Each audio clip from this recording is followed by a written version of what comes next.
अगर नइखे पढ़े के मन बा ना भाई तो हई चीज देख काम देख लो।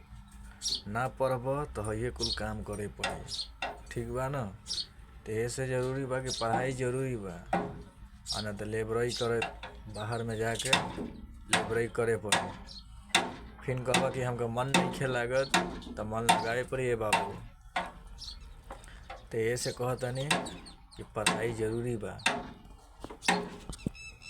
भाई कुल देखा तो लोग ना कैसे काम करता।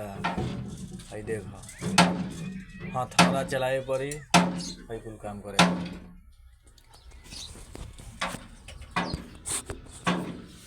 भाई बा पढ़ाई जरूरी बा। बिहार के लोग से कहता है पढ़ाई जरूरी बा। अगर न पढ़ब तो हथौड़ा गुजरात में जाके चलाए पड़ी।